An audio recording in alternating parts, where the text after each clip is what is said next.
الحمد لله رب العالمين الحمد لله رب العالمين والعاقبة للمتقين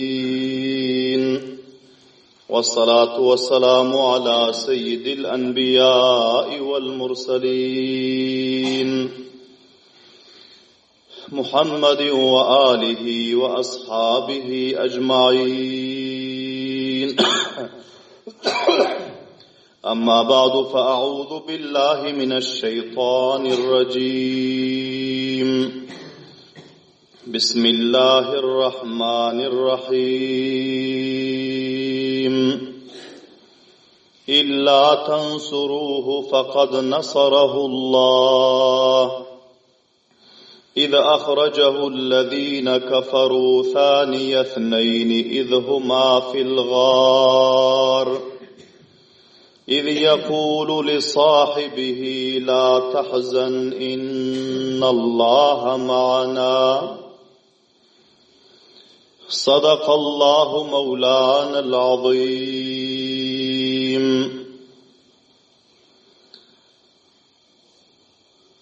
وعن أنس رضي الله تعالى عنه قال قال رسول الله صلى الله عليه وسلم لأبي بكر وعمر هذان سيدا كهول أهل الجنة من الأولين والآخرين إلا النبيين والمرسلين.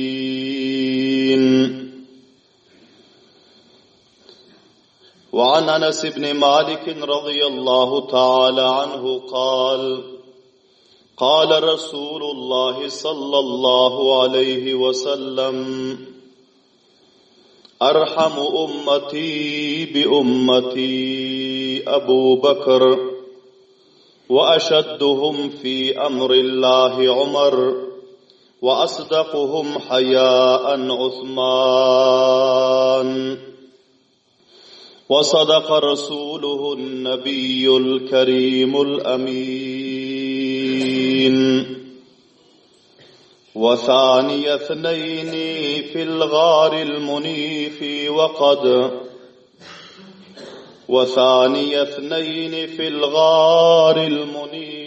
وقد طاف العدو به إذ صعد الجبل وكان حب رسول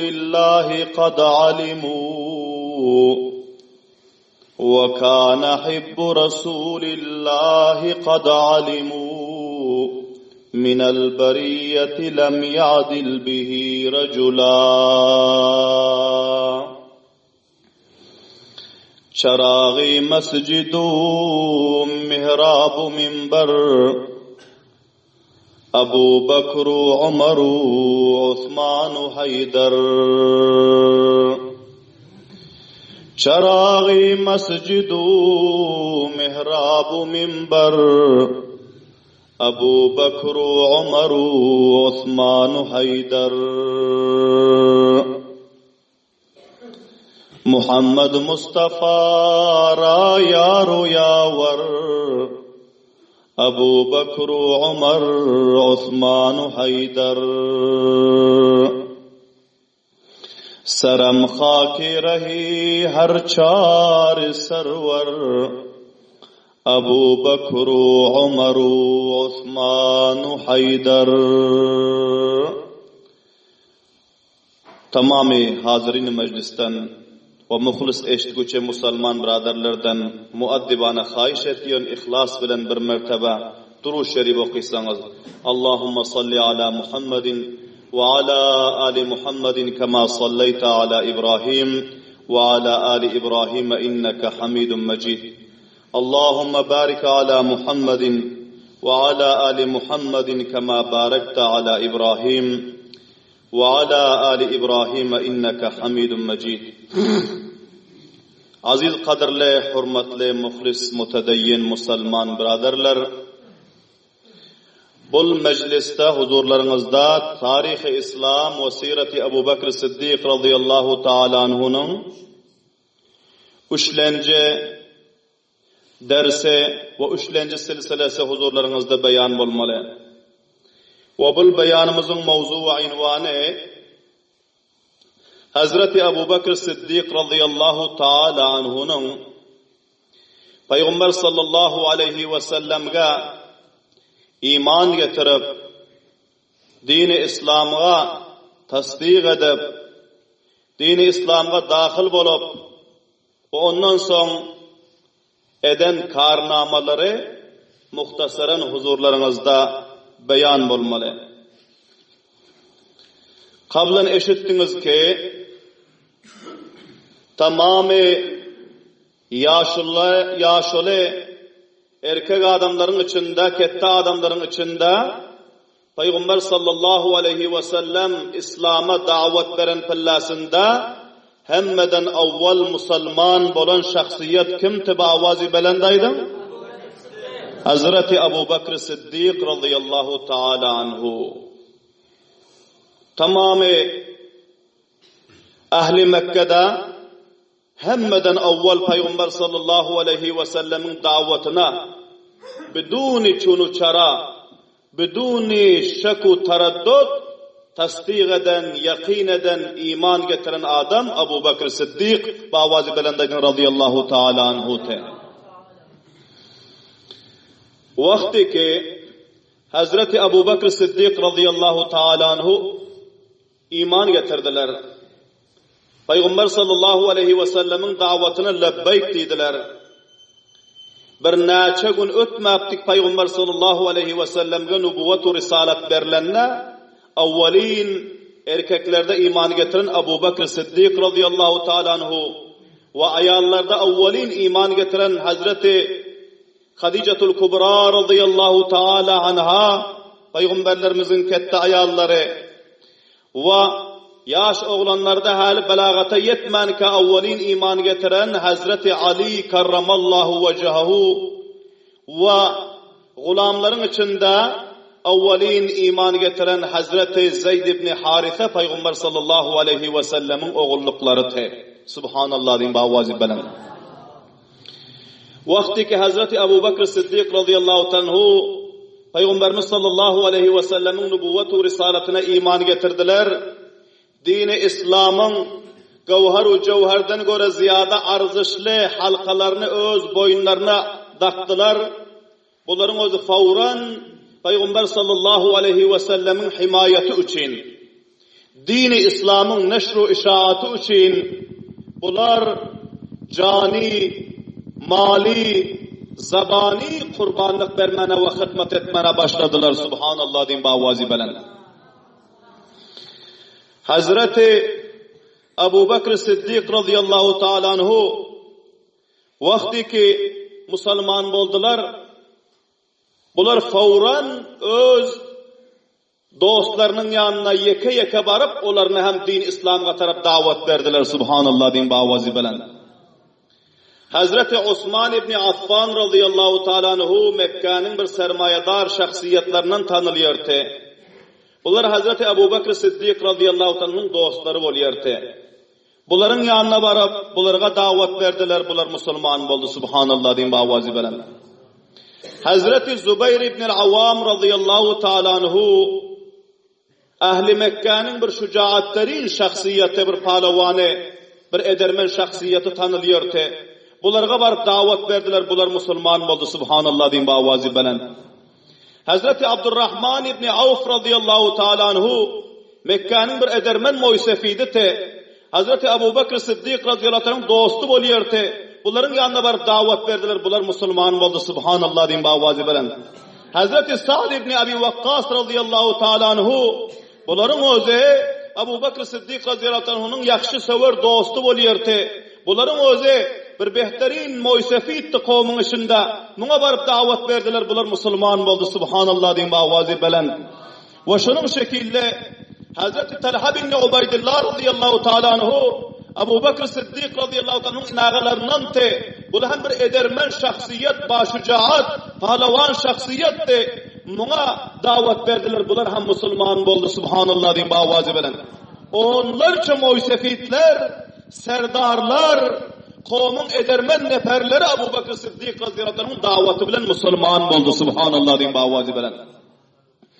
Hazreti Abu Bakr Siddiq radıyallahu anh'ın siretinden malum oluyor ki aziz kavimler. Bizler hem vaktiki bir dini İslam'a muhlis olsak, ne oluyor? Kur'an'a muhlis olsak, ahli ilimlerine muhlis olsak, fakat öz ihlasımıza, öz kömek ve himayetimize iktifa edip gezmeli ekeni. Davet vermeli, targib vermeli, teşvik vermeli. Başka dost ve rafiklarımızı, muhlislarımızı, biraderlerimizi tayin ki Kur'an'ın muhlisi köpelsin. Mescid-i medresenin muavinu, himayetleri köpelsin. Dini İslam'ın hizmetkarı köpelsin. Davet vermeleken subhanallah din bavazi bilen. Men mescide kömek ettim. Senem kömek etkinin. Men medrese kömek ettim. Senem kömek etkinin. Men ulemalardan himayet ediyorum. Senem himayet etkinin. Men İslam'ın rüştü, işaatı için giyeceğim diye zahmet ediyorum. Dostum, biraderim senem etkinin. Davet vermeli subhanallah din bavazi bilen. Hazreti Abu Bakr Siddiq radıyallahu ta'ala anhu Müslüman bolundan soň, Peygamber sallallahu aleyhi ve sellem'e hizmetkar bolundan soň, Kur'an ve hadisge aşık bolandan soň insim yatmadılar, davata şuru ettiler. Bunların davatının bereketinden köp bela moysefitler, danışmentler, tüccarlar, sermayedarlar Müslüman bolup dini İslam'a himayetgar boldu subhanallah din bavazi bilen. Ana bul bizlerge behterin sabak, hamuş yörmeldel, davetgar bolmalı her bireklerimiz. Zabani davet vermeli, tergib-u teşvik vermeli, medresenin hadimi köpelsin, ulema ve tulebaların himayetgeli köpelsin, mescid-u medresenin hizmetkarı köpelsin, davet vermeli, teşvik vermeli, ta ki İslam'ın bayrağı serbülent bolar yanak, subhanallah diyeyim bavazi bilen. Hazreti Abu Bakr Siddiq radıyallahu ta'ala'nın davetinin bereketinden onlarca moysefitler, danışmentler, ve pahlevanlar, mufakkirler, tüccarlar, edermen kahramanlar Müslüman oldu subhanallah din bavazi bilen. Ana bu Hazreti Abu Bakr Siddiq radıyallahu ta'ala'nın Müslüman bolundan soň eden karnamalarının birisi. Ve yana Hazreti Abu Bakr Siddiq radıyallahu ta'ala'nhu Müslüman bolundan soň öz şücaatlarını, öz gayratlarını İslam'ın yolunda kurban ettiler subhanallah din bavazi bilen. Hazreti Ali radıyallahu ta'ala anhu bir gün öz yanındaki oturan hem meclis şagirdlerinden, kavimlerinden, muhlislerinden soradı. Allama Suyuti rahmetullahi aleyh Tarihul Hulafa'da bunu beyan eden. Soradı ki men eşca'un nas. Sizler aydıp verin ey kavimler, şu sahabaların içinde hemmeden göre şücaatlerin, bagayretlerin şahsiyet kimte? Deyip soradı Hazreti Ali radıyallahu ta'ala anhu. Fekalu ente ya Ali. Yanındaki ashablar ayttılar ki, tamamı sahabaların içinde hemmeden göre şücaatlerin, bagayretlerin, şiirmert, dilavar şahsiyet siz oluyorsunuz ki sizin özünüz Kal'ay Hayber'i fethettiniz deydi. Allahu Ekber deyin bavazi bilen. Merhab diyorsun pahlevanı siz şikast verdiniz, katlettiniz. Meydan-ı Sengeri Karizar'da hemmeden önde Hatavval'da çapalıyorsunuz. Bizler size şücaatlerin şahsiyet tanıyoruz deydi. Hazreti Ali karramallahu vecehu cevabında ayetler mutevecih olun. Amma inni ma baraztu ahadan illa intasaftu minhu. Mana sizler şücaatlerin şahsiyet deyip oturmanlar. Mana pahlevan, dayav, bagayret deyip oturmanlar. Mana her bir meydanı karizarda her kimden mukabele etsem, sey ona hakkımı idirem yoktum. Onun mukabelesine kemezken beraber geliyordum. Ama bana sizler başka bir ketteken şücaatlerin şahsiyetten haber verin dedi subhanallah din bavazi bilen. Kalu la na'lemu. Son bunların taş tövrəğindəki oturan sahabalar aytdı ki onda bizlere bilemiz yok, siz özünüz aytıp verin kim dedi. Son Hazreti Ali karramallahu vecehu ayttılar ki Kâle Ebu Bekir'in hemmeden göre tamamı birleku 44 bin kemubis sahabaların içinde şücaatterin sahaba, bagayretterin sahaba, dilaverterin sahaba Ebu Bekir Sıddık'tır dedi. Subhanallah deyin bavazi bana. Son cevap ayttılar. Vakti ki Bedir uruşu oldu. Bedir uruşunda 313 nefertik bizler deydi. Kafirler 1000 nefertiler. Hemmesi mücehhaz. Saray sakile ve hafifeler bilen. Son Peygamber sallallahu aleyhi ve sellem'e bir belentrak yerden bularga bir keppe kurşap verdik deydi. Ta ki şu yerde Peygamberlerimiz durup kumanda verip durur yanak. Peygamberlerimize bir sayaban, bir keppe cağız kurşap verdik deydi.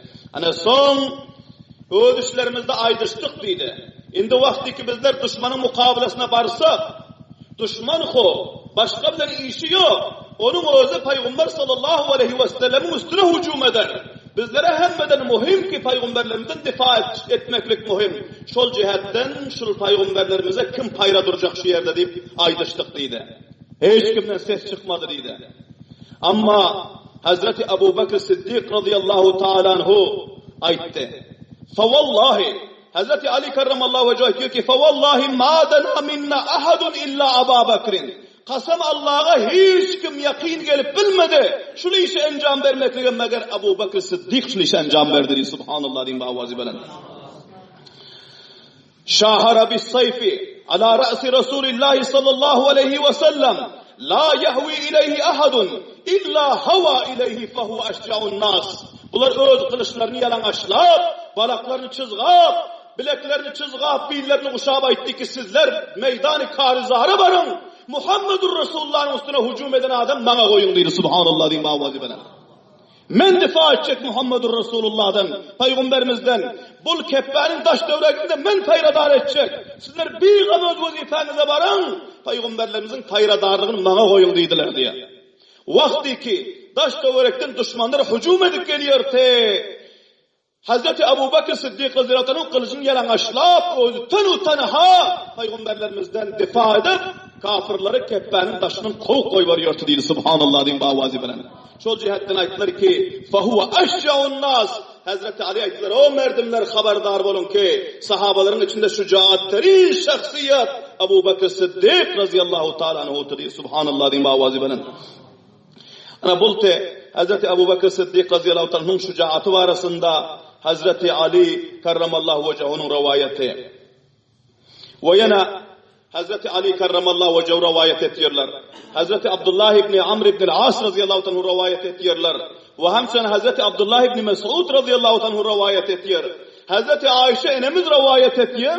Mutevecih olan Hazreti Ebu Bekir Sıddık radıyallahu anhu'nun şücaatını.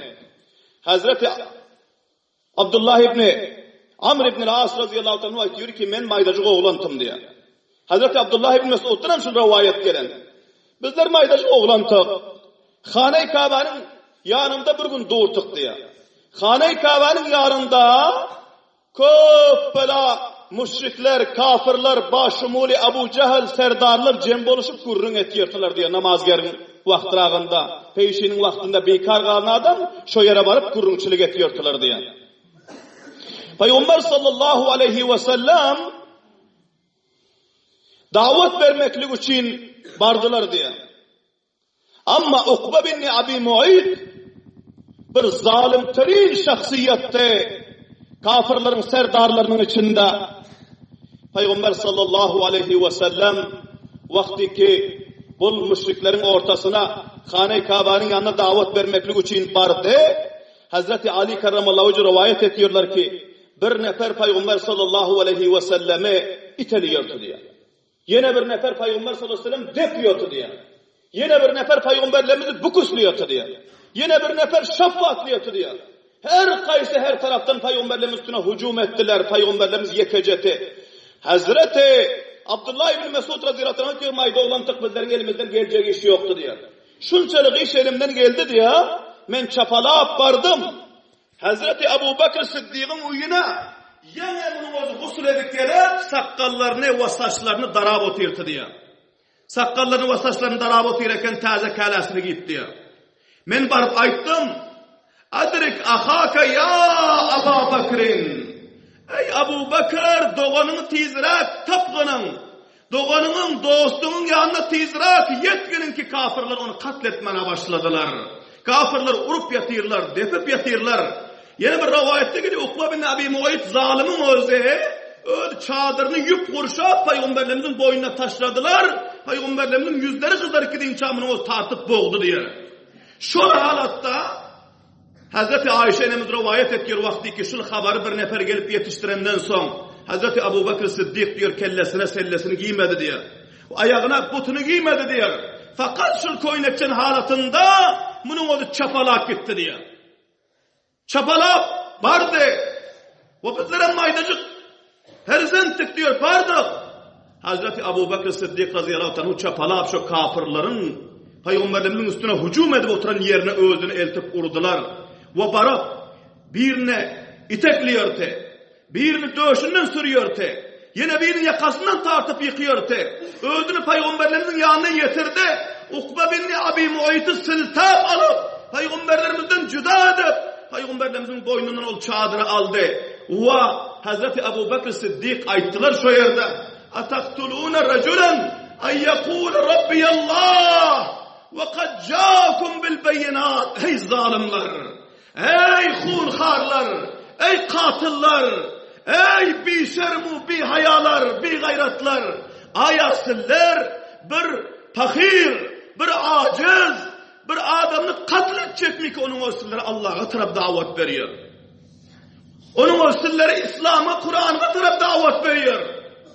Ataktulûne raculen en yekûle Rabbiyallah. Aya katledecek misinler? Bir bendani ki, bir insani ki benim Rabbim Allah deyip kıygırıyor.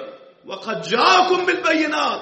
Ve derhal ki sizlere kette aşikara mucizeler alıp geldi. Kur'an alıp geldi. Allah Teala'nın kudretlerini sizlere görkezip otuyor. Sizler şırakam adam katledecek mi diye. Şu diye Hazreti Abu Bakr Sıddık radıyallahu ta'ala anhu kafirlerin her kaysını her tarafa itelap Peygamber sallallahu aleyhi ve sellem kafirlerin gırından azad etti. Subhanallah diyeyim bavazi bilen. Son bu zalimlerin özü Peygamber sallallahu aleyhi ve sellemi koydular deneyim. Abu Bakr Sıddık radıyallahu anh taşına geçtiler. Hazreti Abu Bakr Sıddık radıyallahu anh urmana başladılar. Çünkü zalimler kafirler kente. Bunların yekece özü te. Bir neçe gulamlar iki Müslüman bolan, maydacık oğlanlar iki Müslüman bolan, onların hiç kaysının takati yoktu gelip mukabele edere. Hazreti Abu Bakr Sıddık radıyallahu anh'ı urup yıktılar. Ve bunları şunca urdular ki saçları, sakalları topurdan dolu kaldı.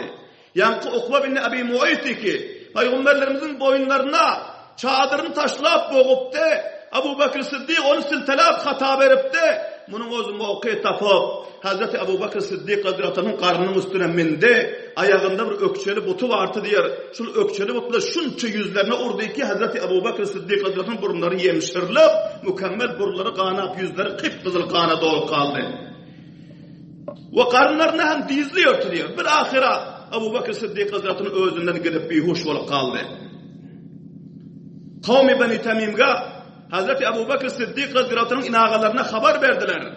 Ve ayttılar ki sizlerin inağınız Abu Bakr Sıddık'ı kavmi Kureyş'in özü urup katledip koydular. Hane-i Kabe'nin yanında onu katlettiler, öldürdüler dedi.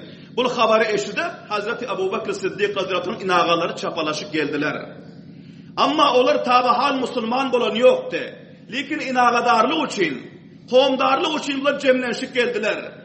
Görseler Abu Bakr Sıddık radıyallahu anhu kızıl kana bulaşıp, topura bulaşıp yatır, hiçbir bunda can vardır deyip bir adam aytmıyordu. Bunlar aytlar ki vakian Abu Bakr vefat ediptir, katılıp oluptur deydi. Şimdi nam şedersiydi. Bunun taşından paraganda olup gittiler merdimlerinin özü. Son bunların o dövdüşlerine meşhur etti. Ayttılar ki eğer katılıp olun bolsa, vefat edin bolsa bunun mukabelasına bizler Ukba bin Abi Muayt'ı katledersiydi. Ukba bin Abi Muayt'ı öldürersiydi. Çünkü şu zalim özü köpürak uran, karnlarına dizlan, burunlarını yemşiren, ve bedenlerini zahmi eden şol zalim şol cihetten bizler bir can alırız. Ukba bin Abi Muayt'ı katlederiz deydi danigen. Hazreti Abu Bakr Siddiq radıyallahu anh'ı götürüp alıp gittiler. Ertep üylerini alıp bardılar. Ve eltip yatırıp koyup bunların yüzlerini yuvup verip ve enelerine ayttılar ki yüzlerini yelpiyip durgunun özüne gelayo mu direlayo mu dip taşına uyuşup durdular diye. Enesi ayalı komu inağıları hişu akrabalar taşına uyuşup durdular. Ta Şam'ın vaktinaça özlerine gelmediler. Hiç ki peşinden ta Şam'ın vaktinaça. Şam'ın vaktinde özüne gelip gözlerini açtı. Avvalin ağzından çıkan lebsültü mutavacib olan tarih bunu sapt edip koyan muhabbetine varan, aşkına varan Resulullah sallallahu aleyhi ve sellem ve Kur'an ve hadis'e şu gözünü açıp özüne gelen uğra ağzından avvalin çıkan alfaz şulti ki benim mahbubum, benim dostum Muhammedur Resulullah'ın halatına rakam şuna hayır kafirler şehit edin yok mu deyip soruyordu diye subhanallah'ın bağvazı. Menin halim ne rakam oldu? Bana ne oldu? Ölümü soran yoktu. Öz zamanda değildi. Ama Peygamber sallallahu aleyhi ve sellem'in huşuna gelen uğra soruyordu. Şu diyen uğra yankı taştövelegindeki inağalar iki Müslüman olmakta bunlar cahinden döküp durdular. Kahar ettiler. Ayttılar ki sen özün öyle halata gelip otursun. Özün yarım gününe bir huş yattın. Tamamen damların zahmi olup yatır. Sen yine öz gamın iman. Muhammed'in derdinden yana sen üstüne şu müşkülatlar geldi. Yine Muhammed'i soruyorsun deyip minnet ettiler Abu Bakr Siddiq radıyallahu anh. Ve son bazı hem inağadarlıktı. Bunların enesine ayttı ki gennameden olsa yaxşı oluptur ki katılıp olmaptır, vefat etmaptır özüne geldi. Indi bunun endamlarını sıyırıp süpürüp buna bir yer yanak taam tayyarlap bergenin, bir buna mulayimce su bergenin içsin, damakları höl olsun ve bunun endamlarına bir nasıl takviye gelir yanak, buna azrak takziye verin deydi. Şu deydiler danigim inağalar çıkıp kayttılar. Bunlar kaydandan son enesi bir piyalada su al geldi. Vaktiki özüne gelinden son. O bir azrak taam kurşap al geldi. Oğlum bana bu caha su içginin, bu taamı iyi günün, sen yarım günle bir huş yattın, sana bedenine bir kuvvet hasıl olsun. Hazreti Abu Bakr Siddiq radıyallahu anh etti ki, enecan, bana benim mahbubum Muhammedur Resulullah'ın halinden bir haber alıp gelip verin dedi. Enesi kahar etti. Aytti ki oğlum şunun derdinden yana senin üstüne şu müşkülatı musibetler geldi. Yine hem seni öz canını kaygırman Muhammed'i kaygırıyorsun. İçkinin bana bu suve, iyiginin bu taamı. Abu Bakr Siddiq aytti ki enecan ta vakti ki benim mahbub peygamberimden bana haber al gelip vermeseniz, ta vakti ki ben onun mübarek yüzlerini görmesem, onun şu dünyada zindeliğini, salametlığını görmesem ben de taamı yerin, ve su içerini kullarımız kasamıştılar diye. Subhanallah diyeyim Allah'a. Ana bu rakam muhabbeti vardı Abu Bakr Siddiq radıyallahu anh Peygamberimiz sallallahu aleyhi ve sellem'e. Son Enes aytti ki ben bu Şam'ın ortasında Muhammed'i nereden tapayım dedi. Hazreti Abu Bakr Siddiq radıyallahu ta'ala anhu aytti ki enecan Ümmü Cemil'in yanına bargının Fatıma binti Hattab Hazreti Ömer'in doğunu var kız doğunu ki şunun özü Müslüman olan şunun yanına bark sorasın şol Peygamberimizin halinin haberi vardır aydıp verir dedi. Vakti ki Hazreti Abu Bakr Siddiq radıyallahu anh'ın enesi Şam'a gecenin karanlığında oğlunun muhabbeti için bunların o üylerinden çıkıp kayıttılar. Ümmü Cemil radıyallahu anh'ın yanına vardı. Barıp aytti ki Ümmü Cemil Muhammed nerede kadıydı? Ümmü Cemil radıyallahu anh'ın o hali öz İslam'ını zahir eden yoktu. Korkuyordu. İptidai İslam'da Müslüman olduğunu hiç kime bildiren yoktu. Şu cihetten aytti ki benim ne haberim var Muhammed'den? Sen Muhammed'i benden gelip çıkara soruyorsun dedi. Aytti ki oğlum ölür halatta yatır. Şunun özü aytıyor ki ta vakti ki Muhammed benim dostumdan haber alıp gelip vermesen benim özüm bir su içmiyor. Benim özüm bir ağız taam yemiyor. Oğlum ölecek olup yatır. Şunun için ben Muhammed'i sorarak geldim dedi. Hazreti Ümmü Cemil radıyallahu anh aytti ki onda ben oğlun yanına barayın. Ahvallarını sorayın. Ondan sonra benim özüm haber veririm dedi. Son Hazreti Ummu Cemil radıyallahu ta'ala anha, Hazreti Ömer radıyallahu ta'ala anh'ın ayal doğanı, bunların özü çapalak kayıttılar. Gelip Hazreti Ebu Bekir Sıddık radıyallahu anh'ın halatlarını gördüler. Gözlerinin yaş cari oldu. Ahvalları soradı. Haklarına dua etti Allah Teala. Sana şifayı kamil o acil versin. İslam için, Kur'an için, Muhammedur Resulullah için bu görün tekliflerine, bu veren kurbanlıklarını Allah Teala kabul etsin dedi. Hazreti Ebu Bekir Sıddık amin diyenden sonra aytti ki ey Ümmü Cemil, aya benim mahbubum Muhammedur Resulullah'dan haberim var mı dedi. Ümmü Cemil radıyallahu anh enelerine taraf işaret etti ki enen var dedi. Eğer benim özüm aydıp verasam, enen hali Müslüman bulanıyor, bunun özbirlerin imanımız ifşadasa, benim canım hatarda olur kafirlerin elinden yana. Şol cihetten enenden korkuyorum diye de işaretti. Aytti ki ey Ümmü Cemil, benim enemden korkmağının, enemge Allah'ın özü tevfik-u hidayet verer. Seninle benim razı meydana paş etmez. Aytkını Muhammedur Resulullah nerede dedi. Hazreti Ümmü Cemil radıyallahu anh aytti ki sen Muhammed sallallahu aleyhi ve sellem'den beyğam bolğunun, olar kafirlerin elinden hataydı. Vakti ki senin başına geçenden son Muhammedur Resulullah sallallahu aleyhi ve sellem koy vardı ve ona hiç kaysı garaz etmedi ve onu inağalar sihat-u salamet çıkarıp alıp gitti. Ol şüphellasında Zeyd ibn Arkam'ın uyunda şu yerde sihat-u salamet otur dedi. Subhanallah diyeyim Allah'a. Vakti ki Peygamber sallallahu aleyhi ve sellemin sihat-u salametlerini eştenden sonra ağzı bedenlerine aram-u rahat geldi. Allah tebiyetleri hoş oldu. Ama bazı hem kasam içipti ki ta vakti ki ben Muhammedur Resulullah peygamberimi görmesem taamim yiyorum ve su içmiyorum deyip şol cihetten aytti ki enecan meni peygamberimizin yanında bir alpar mübarek didarlarını yüzlerini göreyim dedi. Enes aytti ki bu kafirlerin ötüm geçimi kan dedi. Koçanın üstünde seni götürüp bizler alparsak yine bir handikette hadise peyda olmasa şol cihetten ağzırak sabretkinin dedi. Bir sellem sabrettiler. Ötüm geçim köşelerde kemelde. Kuftanın vakti oldu. Giycanın karanlığında Hazreti Ümmü Cemil Ebu Bekir Sıddık radıyallahu bir elinden tutup ve eneleri yine bir elinden tutup koltuklarına giyirip Peygamber sallallahu aleyhi ve sellemin yanına alpardılar. Vakti ki Peygamber sallallahu aleyhi ve sellemin yanına vardı. Peygamberimiz Ebu Bekir Sıddık radıyallahu bu halatta görüp cahillerden tutup kucaklayıp aldılar. Manlaylarından öptüler. Ve iki dostu yarın özü bireklerin didarını görenden son bunların onu kucaklaşıp bir sellem ağlaştılar. Ve ondan son Peygamber sallallahu aleyhi ve sellem Ebu Bekir Sıddık aytti ki ya Resulallah sizin sağlığınızı, salametlığınızı, mübarek didarınızı görenden son benim tamamı zahımlarım kunak gitti. Tamamı dertlerim halas oldu.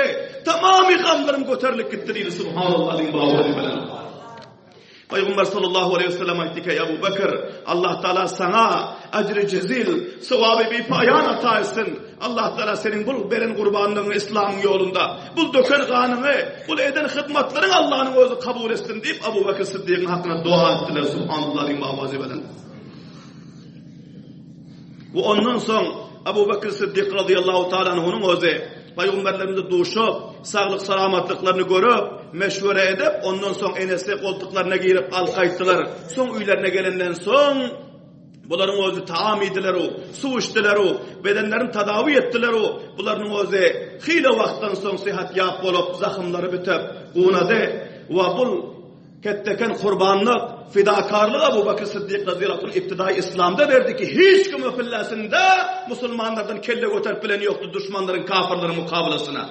Ana şu rakam, şücaatlerin şahsiyat ki bunların o İslam için, Kur'an için, Muhammedur Resulullah sallallahu aleyhi ve sellemin işku muhabbet için öz canlarını kurban ettiler. Ve bunların sahavatları var arada, ve bunların ilimleri var arada, ve başka faziletler inşallah ayında mecliste huzurlarınızda beyan ederiz. Hazreti Ebu Bekir Sıddık radıyallahu anh'ın bol gayret-u şahamatından ve bunların bol davetkerliğinden ve bunların bol Peygamber sallallahu aleyhi ve sellem'e eden aşk-ı muhabbetinden bizlerge ketteken sabak hasıl oluyor aziz kavmler. Sabak almalı. Bundan ibret almalı. Bendu nasihat almalı. Bizlerin öz mahbub Peygamberimiz için canlarımızı kurban etmeli. Kanlarımızı dökmekle amade olmalı. Peygamber sallallahu aleyhi ve sellemin dininin serbulentliği için zabanımız bilen, canımız bilen, malımız bilen, izzet-u abroyumuz bilen, gayret-u şehamatımız bilen kurbanlık vermeli ve hizmet etmeli. Allah Teala hemmelerimize tevfik ve hidayet nasip etsin. Hususan şu vakta Filistin'in Müslümanların üstüne köp bir tamamı cihanda Müslümanların bir gayretini, imanını coşa getirip duran, yüreklerini gamla doldurup duran bir halet gelip oturuyor. Hemmelerinize malum ikresanlarda görüyorsunuz. Takriben 3,5 nefer şehit oldu. 3,5 nefer. Zarfı 12 günün içinde.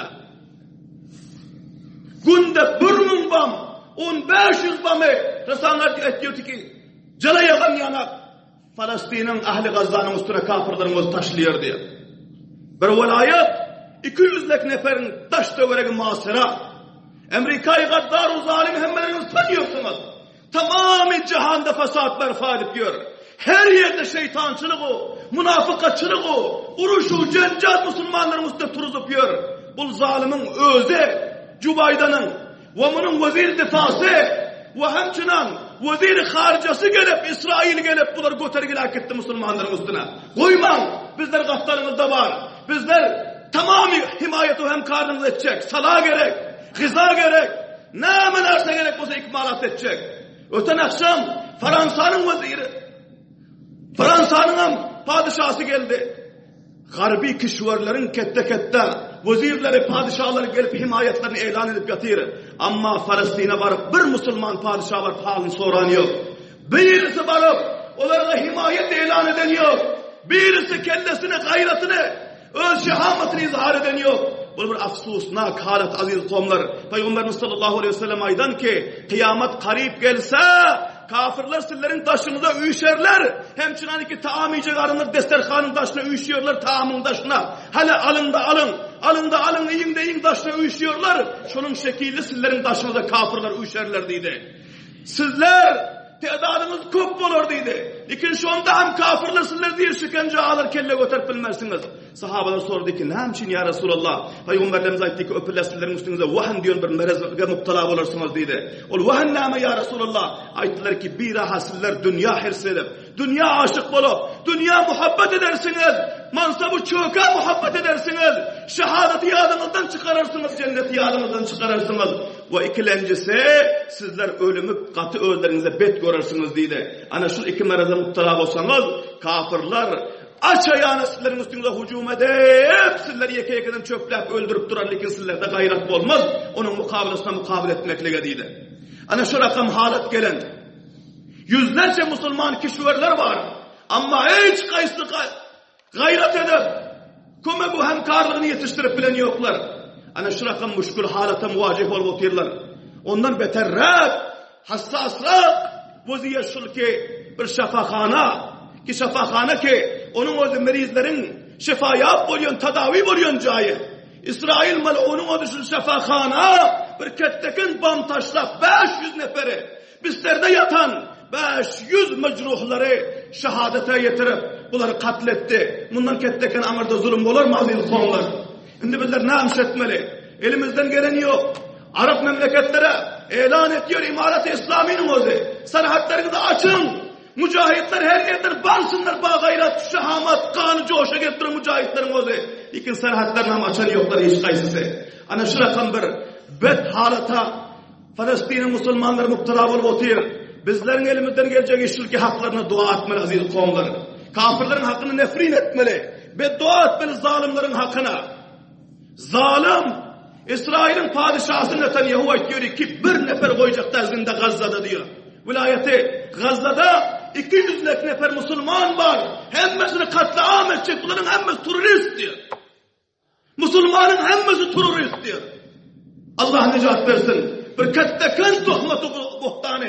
Tamam alemi İslam'ın üstüne bunu özü bağla. Şu rakam bir kettekin zulüm edip oturuyor ki tarihte bir rakam zulüm bulunuyor. Şol cihetten her bireklerinizden hayiş ediyorum ki bakar ihlas bilen namaz cumalarda dua edinler. Bakar 5 vakit namazın izinden dua edinler ki Allah Teala zalimin zulmünü Müslümanların üstünden götersin. Hemçinin ki 46 kişileri zalim-i muftinin zulmünü elhamdülillah bizlerin üstümüzden göterdi. Elhamdülillah emniyet-u aramlık bizlere nasip oldu 45 yıldan beri.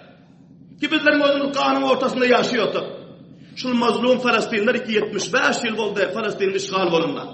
75 yıl oldu bu zalim İsrail'in bunların üstüne gelip musallat bolundan. Allah subhanahu ve teala bunların zulmünü intihaga getirip, bu zalimleri cezaya amadına yetiştirip, Falastin'in Müslümanlarını bu işgaldan azad etsin, amin din ve havadi veren. Onların şehitlerin şehadetini kabul etsin. Mücahitlerin Allah Teala'nın o gayretu, şahamatu, Allah Teala'nın o fethu, nusretu, kamiyaplık nasip etsin.